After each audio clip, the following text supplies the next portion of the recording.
मैं Ajay Shukla, professor in college. मैं आप सबका बड़े दिल से आभार व्यक्त करना चाहूँगा और आप सबका एक बार फिर से स्वागत भी करना चाहूँगा मेरे YouTube चैनल दिशा एजुकेशन पे। आज जो दूसरा एक पार्ट है सुभाषितानी, उसका मैं श्लोक का अनुवाद करने वाला हूँ और अच्छे से समझाने वाला हूँ। कोशिश करूँगा कि आपको मेरा बेस्ट दे सकूँ और आपको सारी चीज़ें अच्छे से समझ में आए। तो चलिए शुरू करते हैं। आज का जो पहला श्लोक है बड़ा ही प्यारा है और हमारे जीवन में बहुत ही उपयोगी होने वाले सारे के सारे श्लोक हैं। तो कुल मिलाकर के 5 श्लोक का आज हम अनुवादन करेंगे, सीखेंगे व्याख्या के साथ में, उनका अर्थ भी समझेंगे। तो चलिए शुरू करते हैं आज का वीडियो। सबसे पहला जो श्लोक है, ओम असतो मा सद्गमय तमसो मा ज्योतिर्गमय मृत्योर्मा अमृतम गमय। यानी कि असतो मा सद्गमय, असत का मतलब होता है कि असत्य, और हम इस ईश्वर से प्रार्थना करते हैं कि हे प्रभु मुझे असत्य से सत्य की ओर ले चलो। तमसो मा ज्योतिर्गमय, तमस का मतलब होता है अंधेरा, यानी कि अंधकार से हम मुझे प्रकाश की ओर ले चलो। मृत्योर्मा अमृतम गमय, मृत्यु जो कि नश्वर है और मोक्ष जो है वो अमर है। यानी कि हम ईश्वर से ये प्रार्थना कर रहे हैं कि मुझे मृत्यु से मोक्ष की तरफ ले चलो।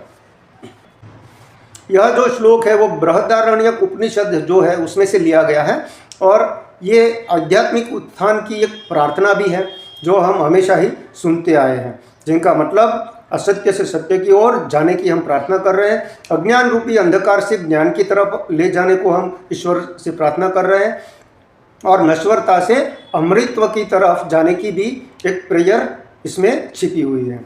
चलिए दूसरा जो श्लोक है वो है, कह कालः कानि मित्राणि को देशः को व्ययागमो कश्चाहं का च मे शक्ति रीति चिन्त्यं मुहुर्मुहुः। कह कालः, यह कौन सा समय है, मेरे सच्चे मित्र कौन हैं, मैं किस स्थान या देश में से हूँ, मेरे खर्च और आमदनी क्या है, मैं कौन हूँ, मेरी वास्तविक क्षमता यानी शक्तियाँ क्या है, इन सब पर हमें बार बार विचार करना चाहिए। तो इसका जो अनुवादन है या तो इसका जो समझ है, व्याख्या जो है, यह श्लोक हमें हमेशा ही सेल्फ रिफ्लेक्शन यानी कि आत्मनिरीक्षण के लिए और विवेकपूर्ण जीवन जीने की सीख देता है। समय की भी आपको पहचान करनी चाहिए, आपको परख करना चाहिए कि आपके सच्चे मित्र कौन है। परिस्थिति और स्थान का हमेशा ही मूल्यांकन करें। आय यानी कि आपकी जो इनकम है, आर्थिक आपकी परिस्थिति क्या है, उनकी भी संतुलन बना के रखिए। आत्मबोध करें यानी कि मैं कौन हूँ, आप पहले तो खुद को पहचानिए। यह आत्मज्ञान का सबसे महत्वपूर्ण प्रश्न है। अपनी शक्ति को जरूर से पहचानें, क्योंकि अपनी योग्यता और सीमाओं को समझकर ही हमेशा सही निर्णय लिया जा सकता है।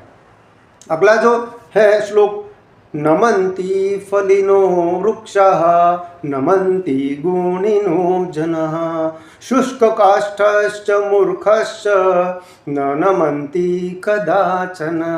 यानी कि नमन्ति फलिनो वृक्षा, जैसे ही फल से लदे हुए वृक्ष हमेशा झुक जाते हैं। फल पे यानी पेड़ पे जब कोई फल आता है तो हमेशा ही वो नीचे झुक जाता है। नमन्ति गुणिनो जनाः, यानी कि वैसे ही जो व्यक्ति पढ़ लिख लेता है, जो अच्छे गुण प्राप्त कर लेता है, अपनी एजुकेशन ले जाता है, या तो जो विद्वान बन जाता है, वो हमेशा ही विनम्र हो जाते हैं, ना कि एरोगेंटली किसी से हम बिहेव कर सकते हैं। यार तो करना भी नहीं चाहिए, ज़्यादा पढ़ लिख लिए तो हमें बहुत ज़्यादा घमंड नहीं करना चाहिए। जैसे कि शुष्क काष्ठश्च मूर्खश्च, लेकिन आप देख सकते हो कि सूखी लकड़ी और बंजर वृक्ष कभी मूर्ख व्यक्ति के समान है, क्योंकि न नमन्ति कदाचन, कभी वो झुकते नहीं है और हमेशा अहंकारी बने रहते हैं। इनका जो व्याख्या है कुछ इस प्रकार है, हमें हमेशा ये श्लोक जो है वो विनम्रता और अहंकार के बीच के अंतर को हमेशा दर्शाता है। फल से लदा वृक्ष झुक जाता है, गुणी लोग हमेशा विनम्र हो जाता है और सूखी लकड़ी और मूर्ख व्यक्ति हमेशा ही कठोर रहते हैं। इसका निष्कर्ष क्या है मित्रों, क्योंकि विनम्रता महंता की हमेशा पहचान है, जबकि अहंकार व्यक्ति के पतन का कारण बनता है। गुणी व्यक्ति हमेशा सरल और मिलनसार होते हैं, जबकि मूर्ख लोग स्वयं को श्रेष्ठ समझकर झुकना नहीं चाहते हैं, क्योंकि विनम्र बनना ही सच्ची विद्वता और विद्वानता है और सफलता की निशानी है। अगला श्लोक है, अपि स्वर्णमयी लंका न मे लक्ष्मण रोचते जननी जन्मभूमिश्च स्वर्गादपि गरीयसी। रामायण का एक बड़ा ही अनोखा श्लोक है। जैसे कि आप रामायण का साथ इसमें जुड़ के हम देखते हैं, आप देख सकते हो कि स्वर्णमयी लंका, भले ही लंका सोने से क्यों न बनी हुई थी, नमे यानी कि जो राम है वो लक्ष्मण जी को ये कहते हैं कि लेकिन हे लक्ष्मण, यह मुझे बिल्कुल पसंद नहीं आती, क्योंकि माँ और जन्मभूमि मेरे लिए स्वर्ग से भी श्रेष्ठ है। इसका व्याख्या ये है, यह श्लोक हमेशा राम के वचनों में से एक है, जो हनुमान जी ने भी उनके जब लंका में रहने का सुझाव दिया था, इस पर भी राम ने क्या उत्तर दिया था कि मेरे लिए माँ और मातृभूमि स्वर्ग से भी अधिक मूल्यवान है और लंका में रहना नहीं चाहते, चाहे वह सोने ही की क्यों ना हो। इसका महत्व है, मनुष्य के लिए हमेशा जन्मस्थान सबसे अधिक पवित्र और प्रिय होना चाहिए। धन दौलत से बढ़कर हमेशा देश प्रेम को आपको आगे रखना चाहिए। माँ और मातृभूमि हमेशा ही सर्वश्रेष्ठ है। निष्कर्ष क्या है, हमें अपने देश और संस्कृति और मूल्यों का हमेशा सम्मान करना चाहिए। धन दौलत से अधिक महत्वपूर्ण स्वाभिमान और मातृभूमि का प्रेम होता है। स्वार्थ के लिए अपनी जन्मभूमि या कर्तव्य को त्यागना कभी नहीं चाहिए। ठीक है मित्रों, 10वां और आखिरी श्लोक है, न राज्यम न राजासिन न दंडयो न च दंडिका धर्मेणैव प्रजा सर्वा रक्षन्ति स्म परस्परम। यानी कि न कोई राज्य था, न कोई राजा था, न कोई दंड देने वाला था, न ही कोई दंड पाने वाला था। सभी लोग केवल धर्म के आधार पर ही और उससे ही एक दूसरे की रक्षा और कल्याण किया करते थे। व्याख्या कुछ इस प्रकार है, यह श्लोक प्राचीन काल के आदर्श समाज का वर्णन करता है, जहाँ न तो शासन करने वाला राजा था, न ही अपराधों को रोकने के लिए कोई दंड देने वाला अधिकारी था।